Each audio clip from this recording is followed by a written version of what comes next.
Chào mừng quý vị và các bằng hữu đã quay trở lại với Tam Quốc Luận Chiến, nơi chúng ta cùng mổ xẻ những ván cờ chính trị và quân sự kinh điển trong lịch sử và văn học Trung Hoa.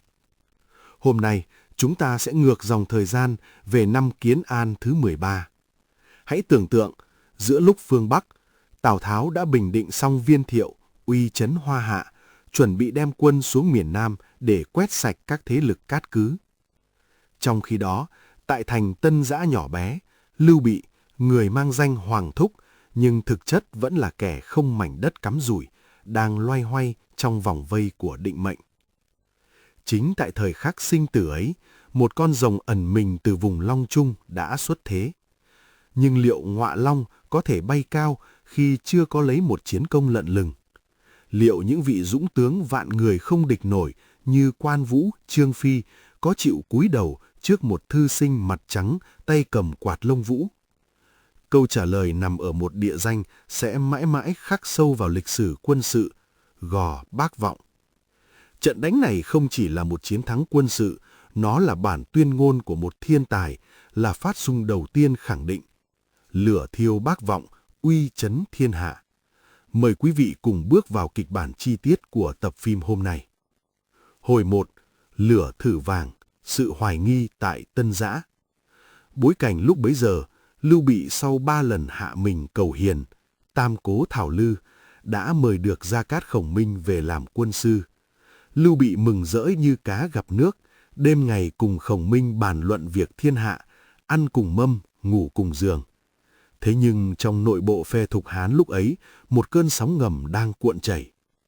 Quan Vũ và Trương Phi, hai người anh em kết nghĩa, đã cùng Lưu Bị vào sinh ra tử, từ thuở vườn đào kết nghĩa, cảm thấy vô cùng bất bình. Trong mắt họ, Khổng Minh chỉ là một thư sinh miệng còn hôi sữa, chưa từng cầm gươm, chưa từng ra trận, lại được đại huynh tôn kính quá mức. Trương Phi nóng nảy nói, Gia Cát chỉ là một gã học trò, có tài cán gì mà đại huynh phải cung phụng như thế? Nếu hắn thực sự có tài, sao không thấy hắn ra kế sách gì để đối phó với quân Tào đang áp sát? Sự hoài nghi này không phải vô lý. Trong thế giới của những chiến binh, uy tín được xây dựng bằng đầu kẻ thù và những vết sẹo trên thân thể. Khổng Minh lúc ấy chỉ có cái danh ngọa long hư ảo.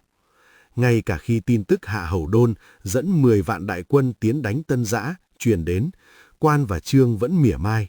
Sao đại huynh không bảo cái nước ấy ra mà chống quân Tào, cần gì đến chúng tôi? Đây chính là thử thách đầu tiên của Khổng Minh. Làm sao để nhiếp phục những con hổ dữ ngay trong nhà mình trước khi đối đầu với bầy sói phương Bắc? Gia Cát Lượng hiểu rằng nếu không có cái uy của kiếm lệnh trong tay, ai dám không phục, thì mưu kế dù có hay đến đâu cũng chỉ là tờ giấy lộn. Ông đã xin Lưu Bị trao cho mình kiếm báu và ấn tín, chính thức nắm quyền điều động toàn quân. Hồi 2. Bảy binh bố trận, nghệ thuật điều binh khiển tướng. Khi đã có quyền lực trong tay, Khổng Minh bắt đầu bộc lộ tư duy của một nhà quân sự đại tài. Tại công đường Tân Giã, ông ngồi chiếm trễ, tay cầm quạt lông vũ, phong thái tự tại giữa những luồng sát khí tỏa ra từ các tướng. Phân tích cách điều binh của Khổng Minh, chúng ta thấy một sự sắp xếp tinh vi, logic như một bàn cờ thế. Quan Vũ, Khổng Minh sai dẫn 1.000 quân ra phục ở Gò Dự Sơn. Đợi cho quân Tào đi qua, hễ thấy phía nam lửa cháy thì lập tức phóng hỏa đốt lương thảo của địch. Đây là đòn đánh vào bao tử của đối phương. Trương Phi dẫn 1.000 quân phục ở thung lũng sau Gò Bác Vọng, đợi lửa cháy thì tiến ra chặn đường rút lui và tiêu diệt tàn quân. Một nước cờ đóng cửa bảo hộ. Triệu Vân đóng vai trò then chốt nhất, mồi nhữ. Tử Long dẫn quân tiên phong trực diện đối đầu với Hạ Hầu Đôn, nhưng lệnh là chỉ được thua không được thắng. Đây là nhiệm vụ khó khăn nhất, đòi hỏi sự dũng cảm và diễn xuất điêu luyện để dẫn dụ một tướng dày dạn kinh nghiệm như Hạ Hầu Đôn. Lưu Phong và Quan Bình chuẩn bị sẵn rơm rạ, củi khô tại những điểm hẹp ở Gò Bác Vọng để trực tiếp thi hành hỏa công. Cách bố trí này cho thấy Khổng Minh không dùng sức mà dùng thế. Ông thấu hiểu tâm lý tướng sĩ và địa hình như lòng bàn tay. Khi Quan Vũ hỏi, các chúng tôi đều đi đánh cả, còn quân sư thì làm gì? Khổng Minh thản nhiên nói, ta thì ngồi giữ thành.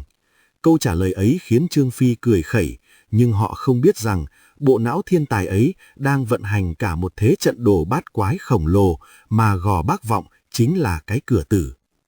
Hồi 4, hỏa thiêu Bác Vọng, trận đánh kinh điển.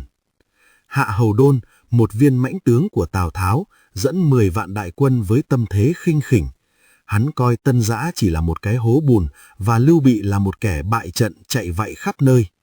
Khi thấy Triệu Vân ra đánh rồi bỏ chạy, lại thấy quân Lưu Bị bạc nhược, Hạ Hầu Đôn càng đắc thắng.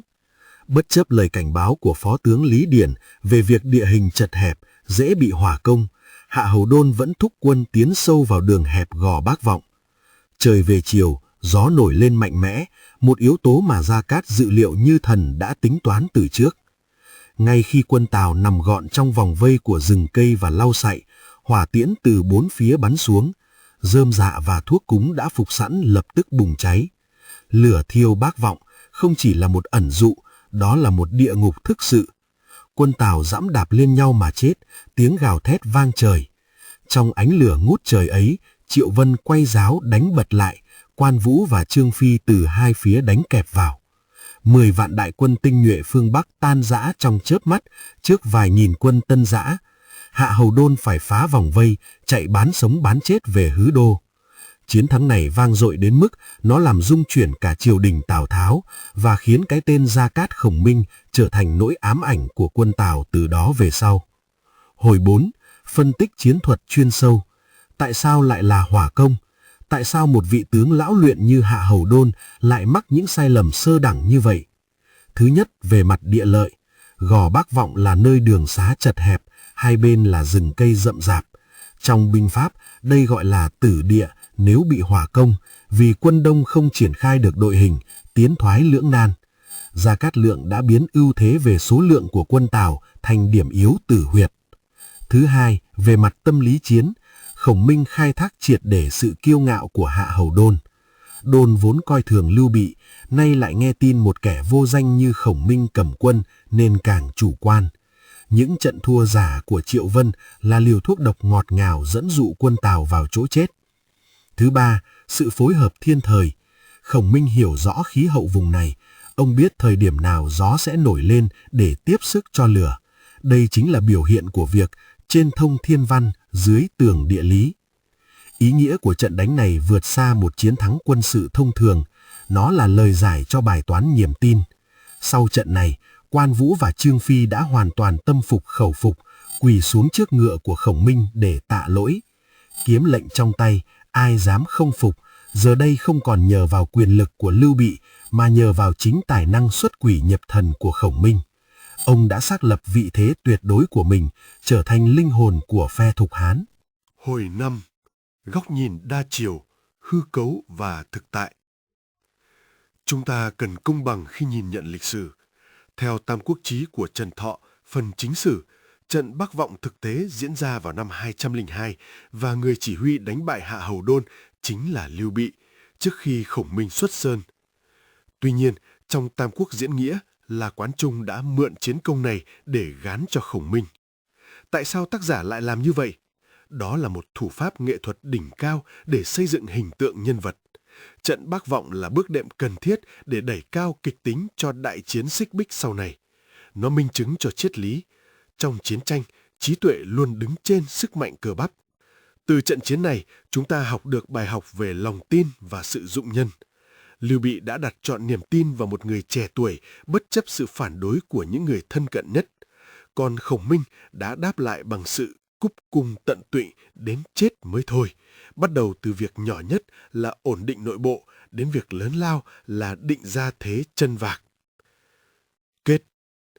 Quý vị và các bạn thân mến, trận Bắc Vọng khép lại không chỉ bằng đống tro tàn của quân Tào mà bằng sự khởi đầu của một huyền thoại. Vạn sự khởi đầu nan, Khổng Minh đã bước ra ánh sáng lịch sử bằng một cú nổ kinh thiên động địa. Trận đánh này dạy chúng ta rằng, khi đối mặt với khó khăn chồng chất, khi thực lực thua kém đối phương gấp nhiều lần, thì sự bình tĩnh, óc quan sát và lòng kiên định chính là vũ khí sắc bén nhất. Gia Cát Lượng không chỉ dùng lửa đốt quân thù, ông còn dùng ngọn lửa ấy để sưởi ấm niềm tin của quân dân Tân Giã, dùng nó để soi sáng con đường phục hưng Hán Thất đầy gian nan phía trước. Hình ảnh vị quân sư đứng trên lầu cao, phe phẩy chiếc quạt lông vũ, nhìn xuống khói lửa mịt mù, chính là biểu tượng bất diệt của trí tuệ Việt Trung Hoa. Cảm ơn quý vị đã cùng Tam Quốc luận chiến phân tích trận đánh hào hùng này. Đừng quên nhấn like, đăng ký kênh và bật thông báo để không bỏ lỡ những cuộc luận chiến nảy lửa tiếp theo. Xin chào và hẹn gặp lại trong những hồi ức hào hùng của lịch sử Tam Quốc.